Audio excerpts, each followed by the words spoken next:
Hello, welcome to Enlightened Empaths, your community for the spiritually awakened. Thank you so much for joining us once again this week.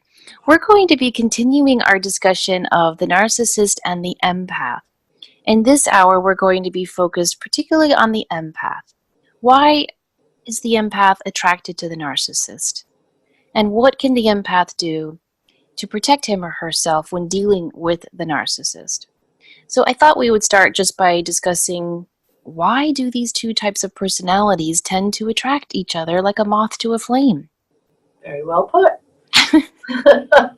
And I think that part of this is, in our last show, we talked a lot about identifying a narcissist, the patterns, the characteristics. So this show is more about our part in the relationship, because it does take two partners in a relationship or more to really bring out these traits and tendencies. And I think, Christian Northrup in her book, Dodging Energy Vampires, makes a really good point when she said, this is the person that we see as a narcissist. They're either looking for control or some kind of a narcissistic supply, attention, status, the upper hand. They want something from us, and as open giving people, we are damn straight ready to give it to them. And I think that's important. It's not a good or a bad, but identifying the energy vampire or the narcissist in your life, and then your likelihood of being in a relationship with them is just as equally important. Yes, and the empath is often more on the introverted side of the personality spectrum, whereas the narcissist can be more extroverted. And I think those two opposites often attract as well. Because the shy empath is going to look at the confident narcissist and say, that looks really nice. I like that. I respect that. And they can be drawn to that illusion of that personality. Right, where they may feel like a relationship that doesn't have that excitement and that intrigue and confidence might seem really boring. The whole opposites attract deal too. Right, right. Well, and also the narcissist is so good at getting to know what a person really needs. And then they will, like a chameleon, match themselves to those needs. So in the beginning, you think, wow, this person is perfect for me. I'm so lucky that we found each other.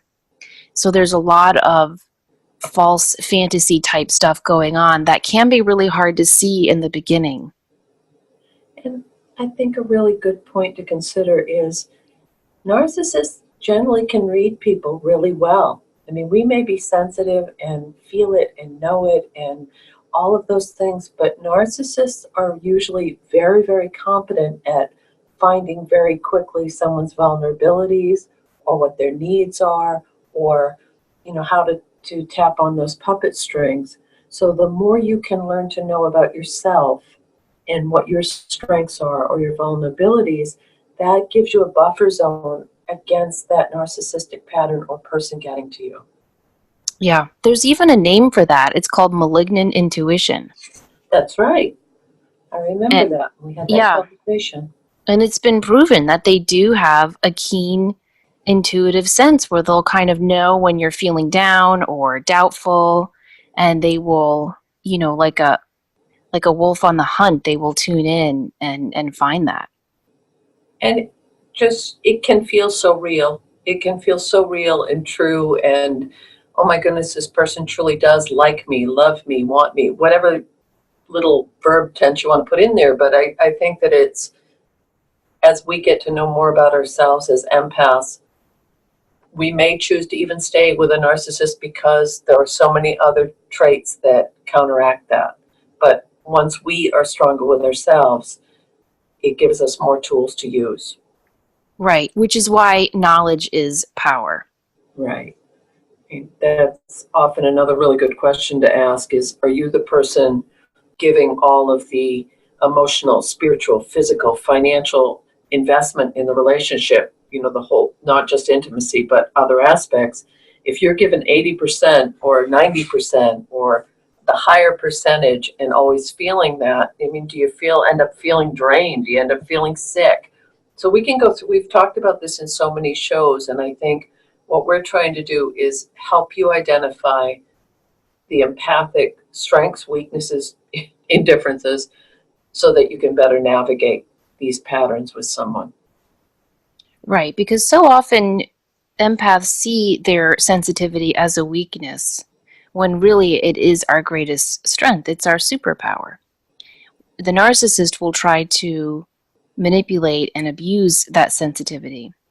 But once everyone is adequately, authentically recognized for who and what they are, that knowledge will give the empath power to say, no, my sensitivity is not a weakness. It is not my vulnerability. It is my strength.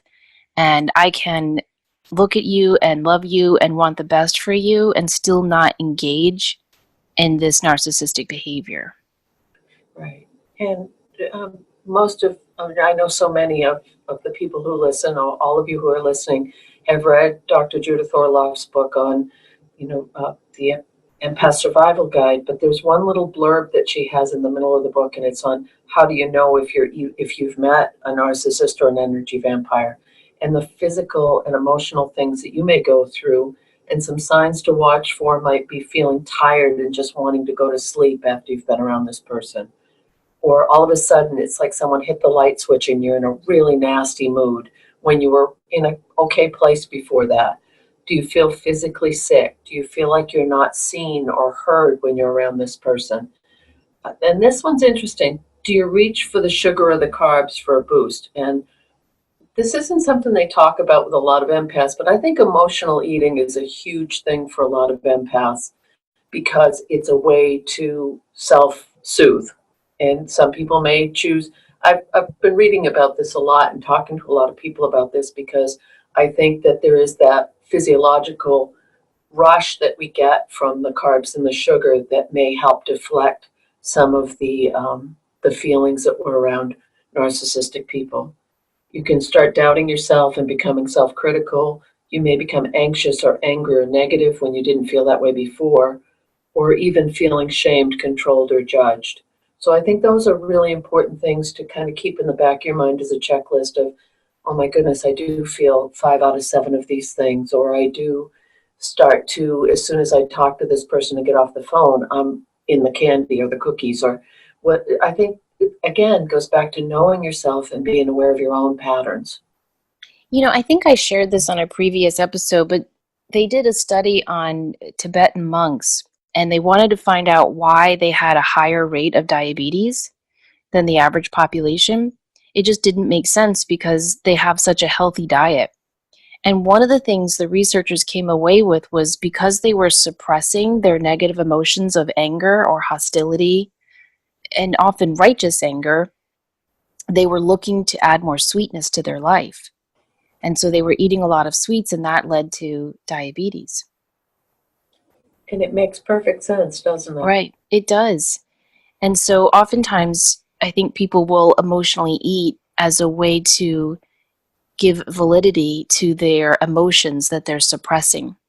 And empaths will do this almost without thinking. We're so focused on helping others and being there for others that it's almost a reflex to suppress our own needs. And sometimes that can come out in emotional eating. Right. And making that buffer zone. I won't be as vulnerable if I don't feel as attractive, or if and we've talked about, I think someone we had on the show talked about, if you carry weight in your midsection, you're protecting your solar plexus. You're keeping that buffer zone so that you can't be hurt as easily.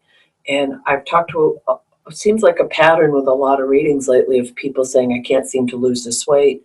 I can't seem to drop this weight. And most of the people have been ridiculously empathic and sensitive that I've talked to.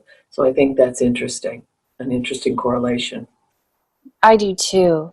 Well, remember that study I sent you by Dr. Julie Bashel, who was researching the mediums and found out that so many of them had chronic illness or overweight issues. Right. And she wasn't sure if it was something to do with the psychic ability or if it was that their empathy had,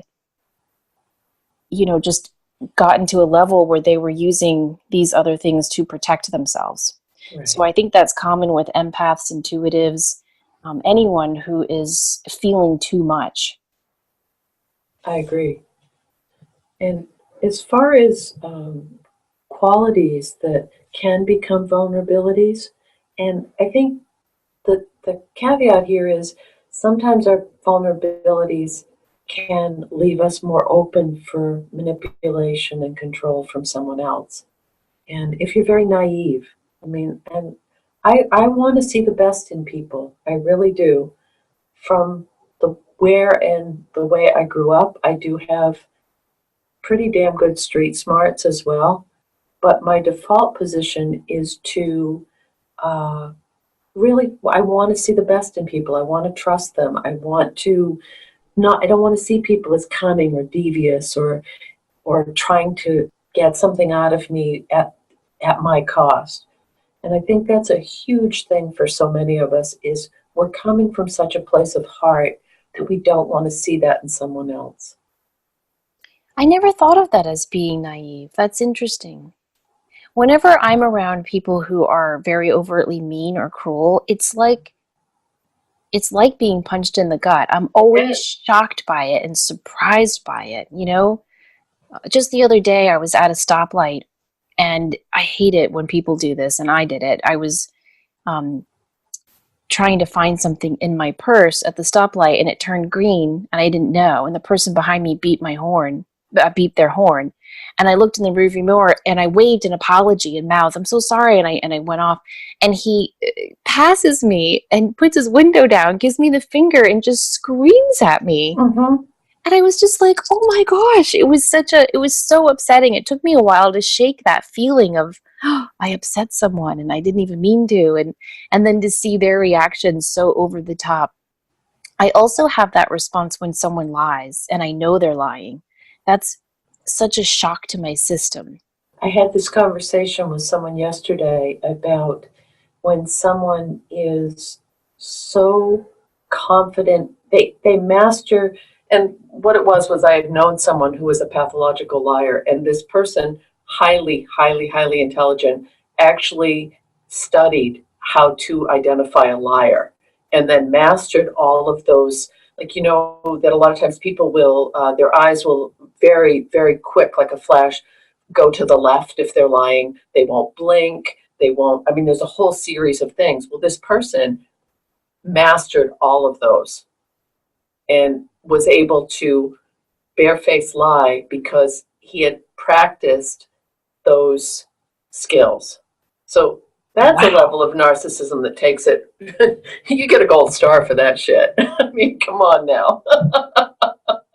Wow. I never thought of people doing that because I Yeah, always look at pathological liars as it's a reflex for them too. Just the way it's a reflex for empaths to want to help others and put others first. I always looked at liars as that's their defense reflex. They just lie. And I always thought it was just rooted in childhood to avoid getting into trouble.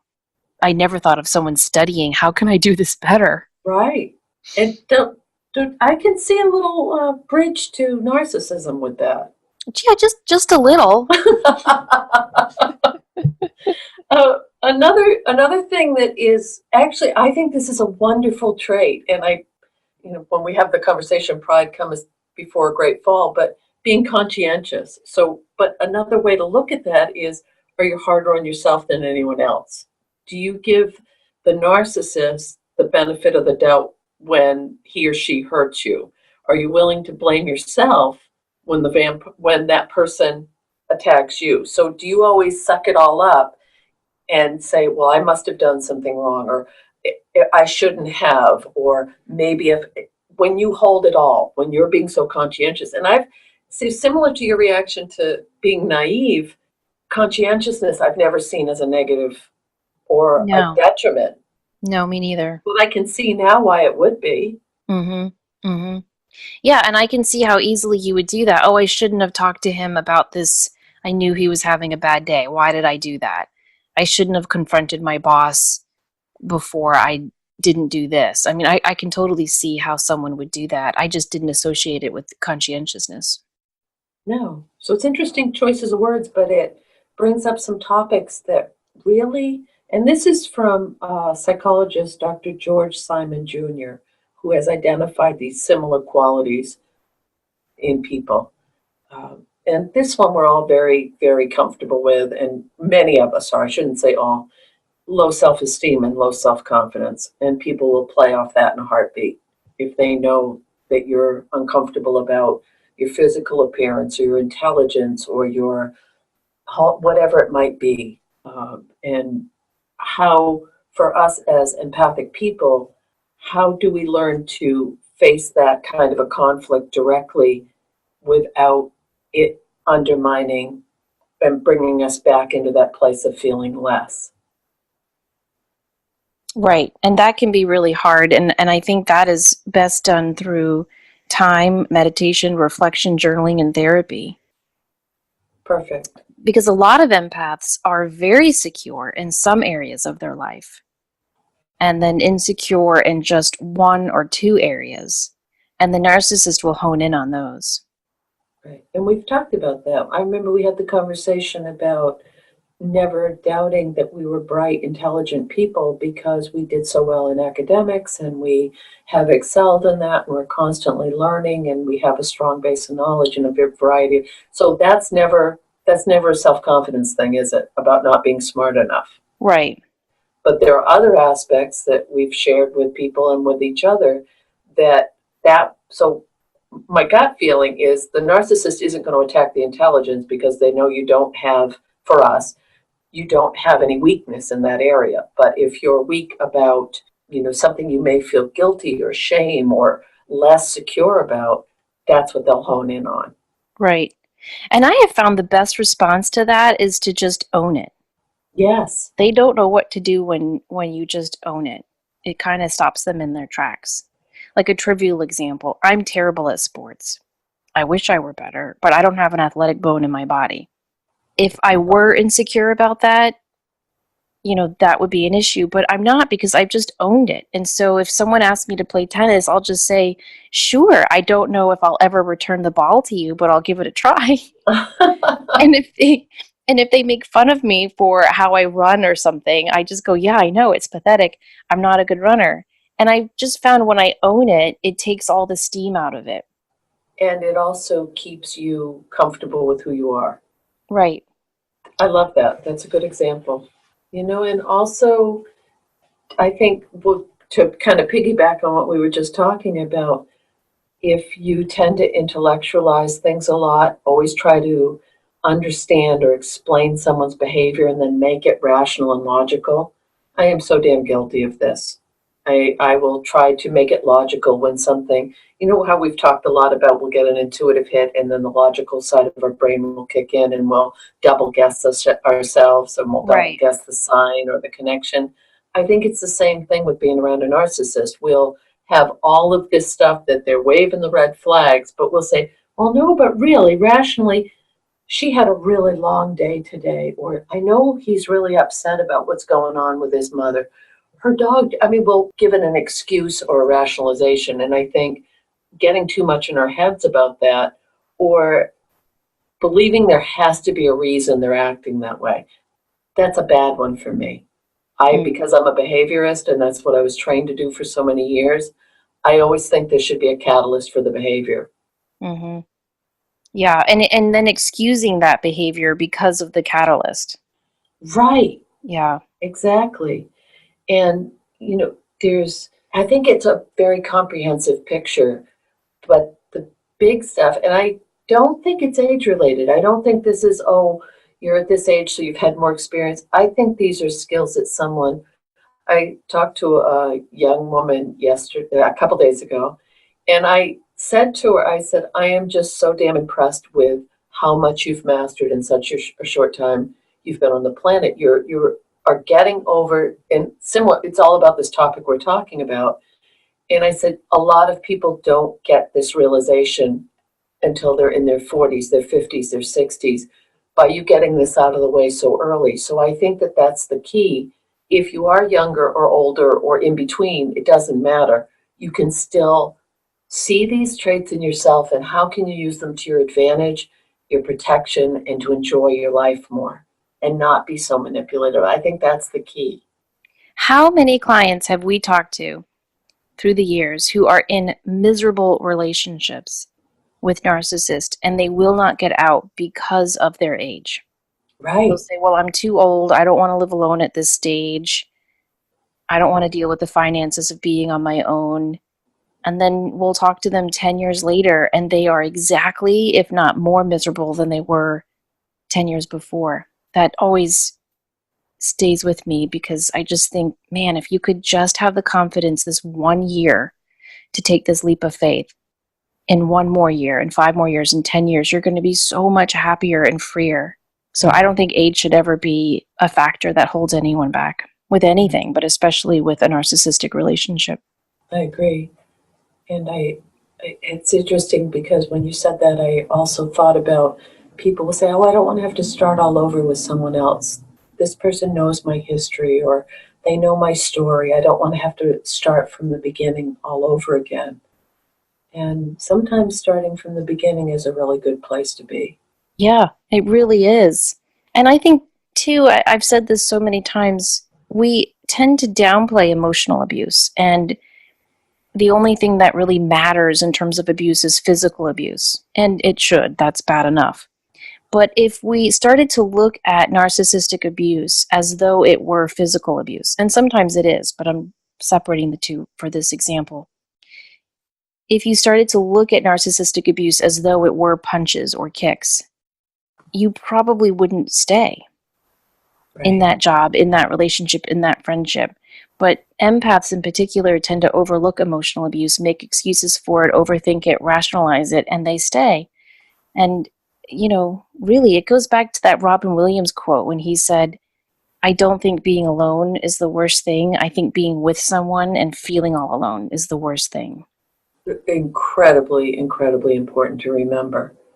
It's everything in this situation because, and this goes back to what we said in the last show about if someone is always presenting in public that they're friendly and loving and kind and you have this picture perfect relationship, you may not have the support you need to step out. You may not, people say, what the hell are you thinking? He's a great guy. She's a beautiful woman. She's so kind. They don't know the other side of it.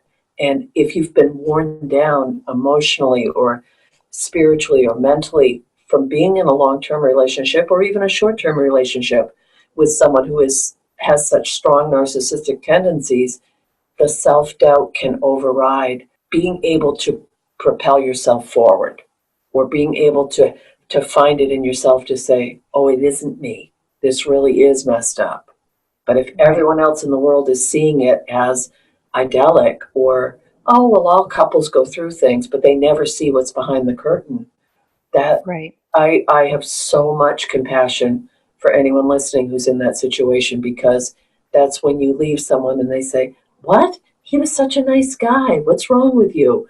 And they don't have any clue as to what your life has been like. Yeah, that can be very hard and very isolating. There's I don't want to call it a dark side to being an empath, but there's the not so good side of being an empath is that we tend to focus on being there for everyone, fixing everyone, healing everyone, being everyone's cheerleader. That's all lovely and good. But the dark side of that is often empaths do that as a decoy from dealing with their own stuff. And the narcissist will rely on that.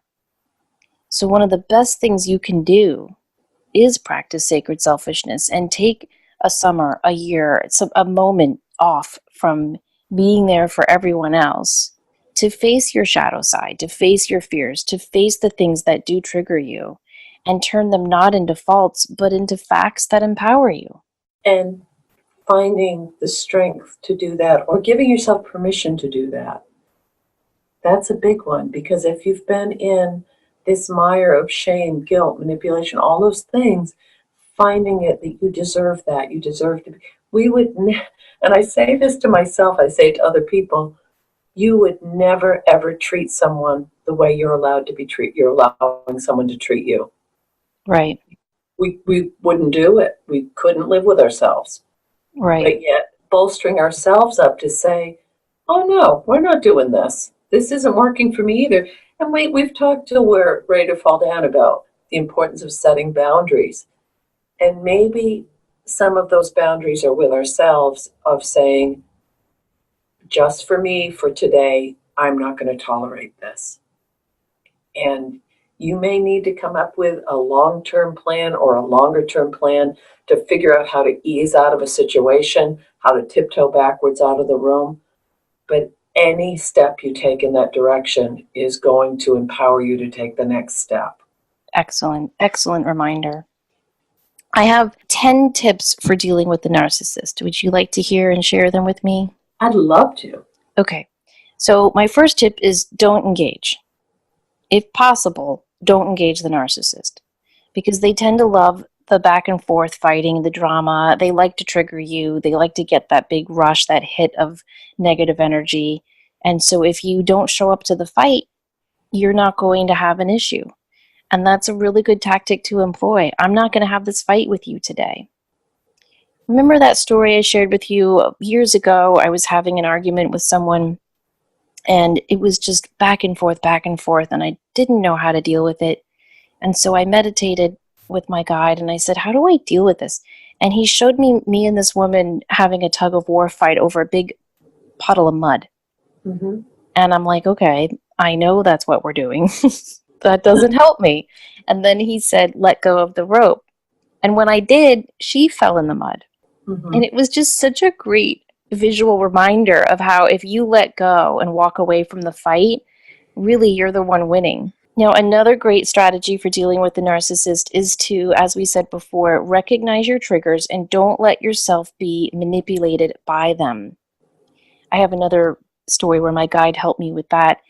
One time I was on the phone with my mom and she was just really going off on me and, you know, how I wasn't the best daughter and I should have done this better or this differently. And I felt like I had just been verbally, smacked up and down the side of my face. And I hung up the phone and I was like, well, this doesn't feel good. And so I went into meditation and I said to my God, like, what do I do? Like, this is just very hard to deal with. And all I heard in return was, you're Chinese. Mm-hmm. And I was like, no, I'm actually not a Chinese person. And he said, then why do you believe her lies? Oh. And it was really powerful to think about how when someone triggers you, it's because some part of you is agreeing with what they are saying to you. Or And so, they've told you that that's who you are for so long. yes, that you believe it, you're buying into it, and it's not even true. Mm-hmm.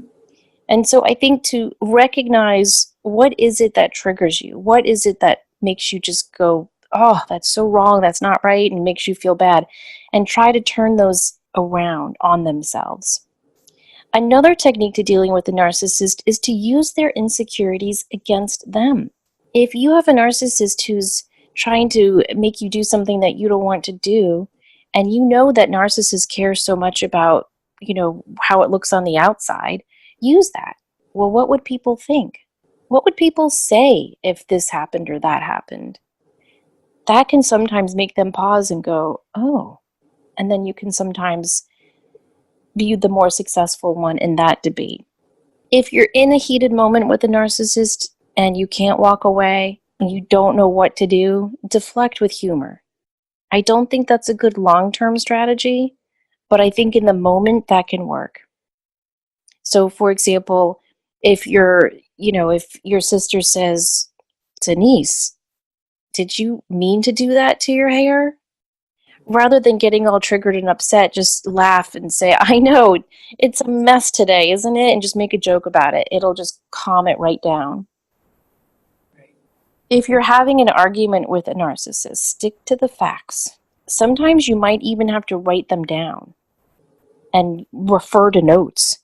But if you are really and truly trying to have an argument with a narcissist, which is kind of impossible, but if you need to get, especially if you're arguing with like a narcissistic boss and you need to get a point across, stick to your facts. I once had a coworker who was stealing our lunches right from the faculty refrigerator. And we all knew she was doing it. Several of us had witnessed her doing it. And we decided to confront her. And she started engaging that circular argument. Well, I just had surgery and I don't have time and I don't even know what you guys are talking about. And my knee has been acting up. Every time we would say, "You've been stealing our lunches," she would go into victim mode. And finally, I just kept repeating the facts. I had 3 facts and I just kept repeating them over and over. And finally, she admitted to stealing the lunches and said she wouldn't do it again. And she didn't? And she didn't.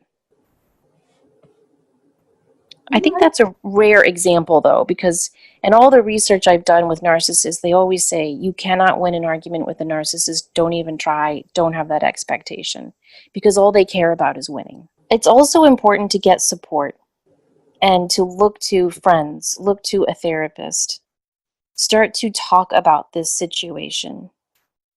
I think all of this negativity with a narcissist loves to hide in the dark, loves to be kept secret. And if you can start to share it, it really does shine a light on it. I remember once I had a friend and I knew she was dealing with a difficult situation with a narcissist in her life. And she would drop hints. You know how people will kind of tell you some of the situation, but not all of it? Mm-hmm. And finally, one day I just said to her, "Who are you protecting?" And Wow. she later told me that that one question shifted everything for her, because it made her realize that she was doing all these things to protect this person when that was not helping the situation at all. So think about, who is your support system?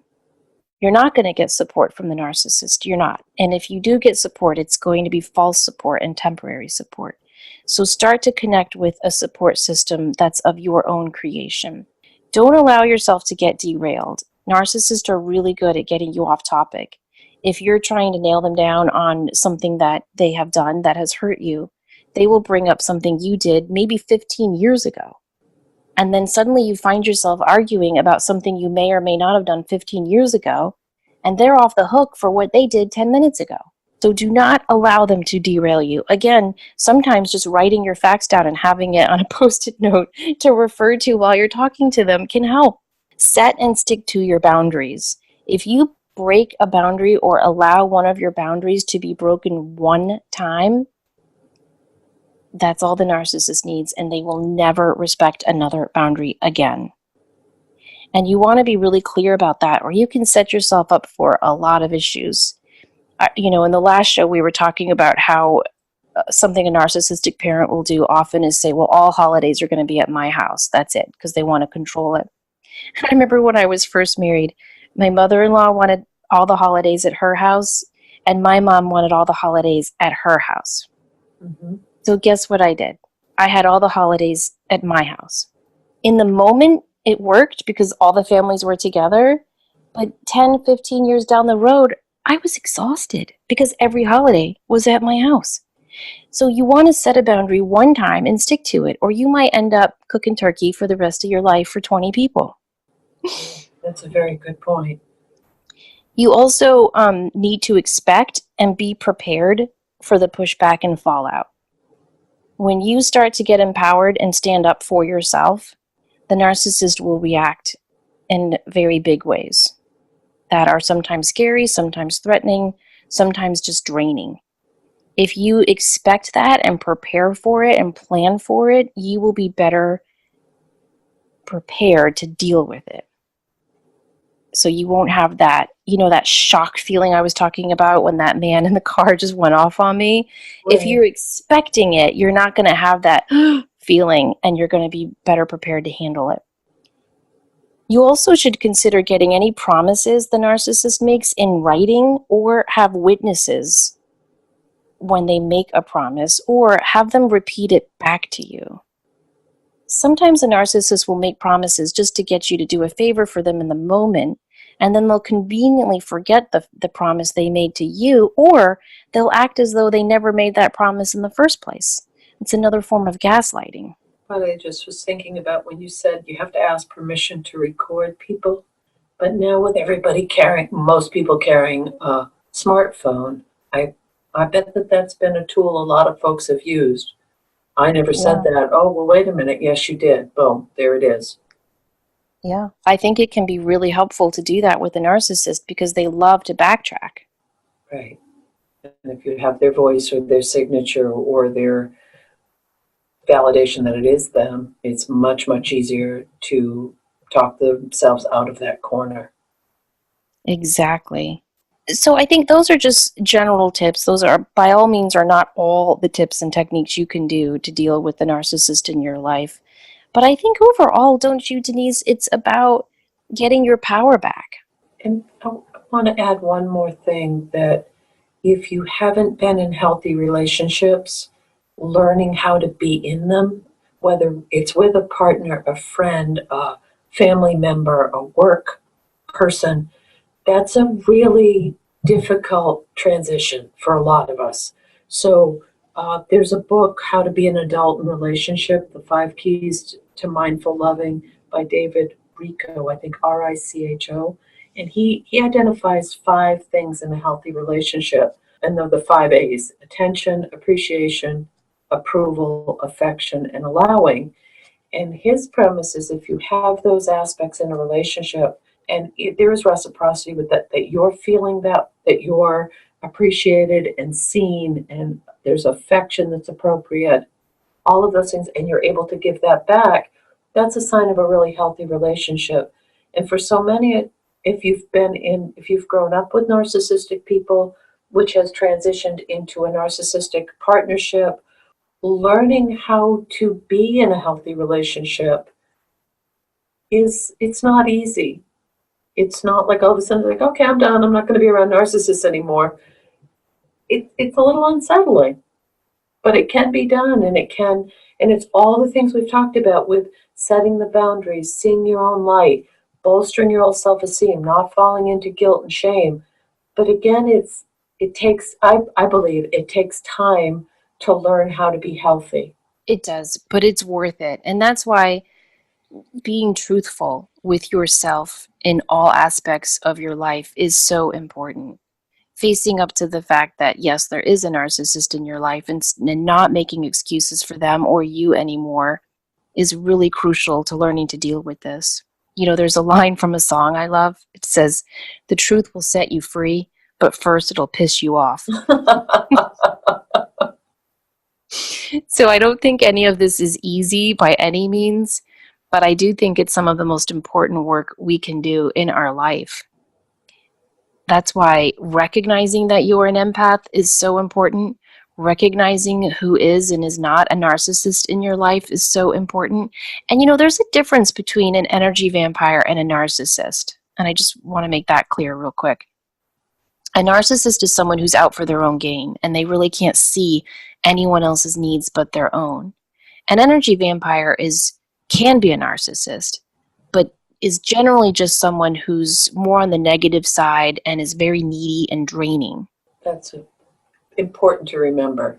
Yeah. And so just starting to look honestly at yourself and your relationships is really the first step in empowering yourself to making great choices that are going to help you succeed. And you know, you're talking about having a healthy relationship and learning to have a healthy relationship. Yes, that is so important.